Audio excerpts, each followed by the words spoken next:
Hey everyone, welcome back. Ready for another deep dive? Today we're digging into 201 great ideas for your small business. A treasure trove of wisdom, honestly. Timeless strategies, to help your business thrive. Absolutely. And we've got tons to cover, from finance and marketing to global expansion. Oh, and did I mention those glowing endorsements? We're talking big names like the CEO of the National Federation of Independent Business folks. Yeah. They're not just hyping it up either. The advice is solid gold.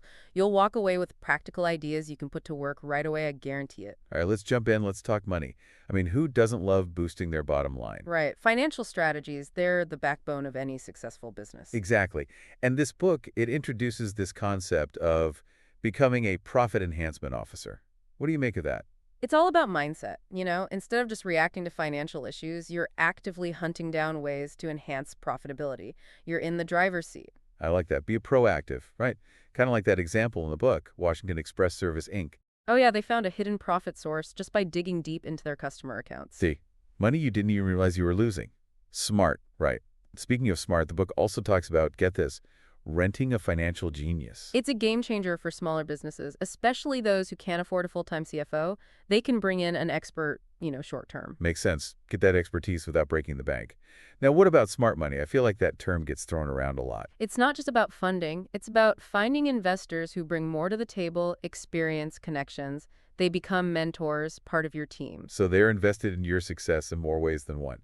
All right, let's shift gears. Marketing time. My favorite, 201 Great Ideas, talks about this idea of partnering with giants. Think big, right? Yeah, and they use Sandra Nonnelly as an example. She's a furniture designer, and she partnered up with Lane, a big furniture manufacturer. A brilliant move. It gave her access to a much wider market, out sacrificing her brand. Exactly. It's all about leverage, using what's already out there to your advantage. Now, the book also spends some time breaking down marketing, advertising, and PR. Sometimes it feels like those terms get used interchangeably. Well, they're all part of the same puzzle, but definitely distinct pieces. Marketing's the overall strategy, advertising that's paid communication, and PR, it's about relationships, managing your reputation. It's like a three-pronged attack. They all work together to reach your goals. And sometimes the best marketing is, believe it or not, giving something away for free. Counterintuitive, right? But it works. A free sample, valuable content, it grabs attention, builds trust. The book mentions a desktop publisher who gave away free samples, landed some big clients that way. It's about showing off what you can do, letting your work speak for itself. All right, let's talk people power, the folks who keep your business running. Your team.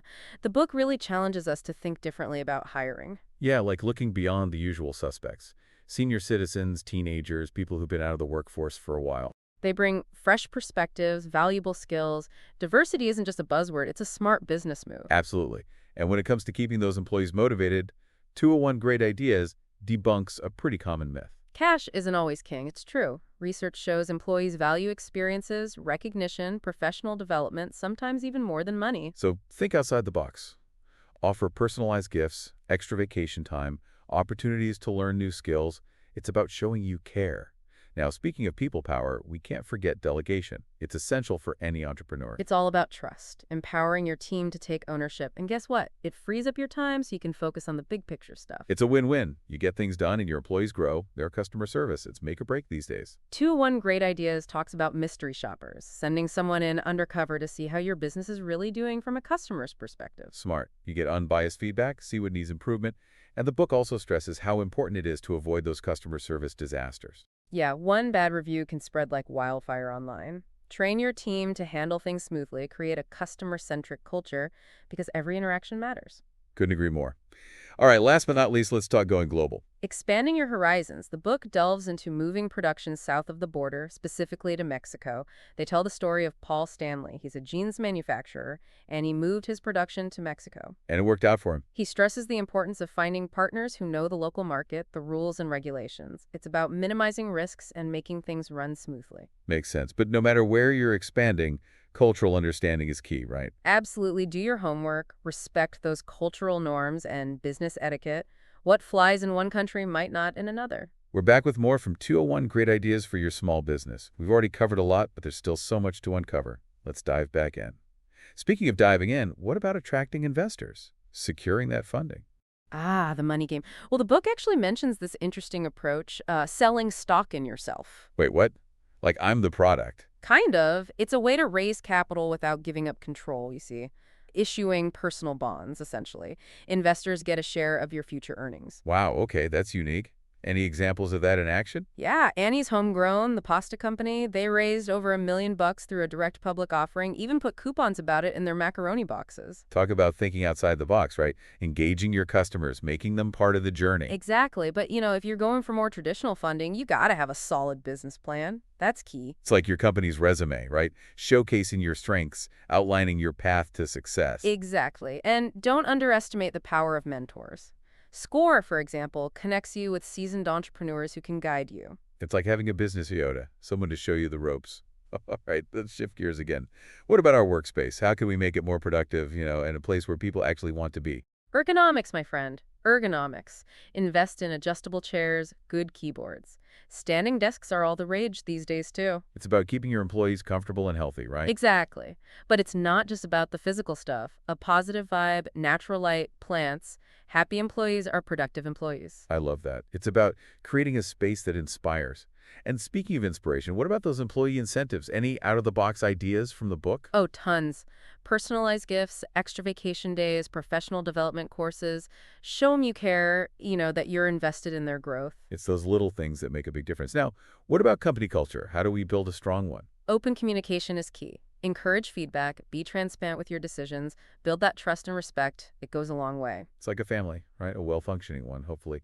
And speaking of families, let's talk about building those customer relationships, that loyalty. Ah, customer love. The book talks about going the extra mile.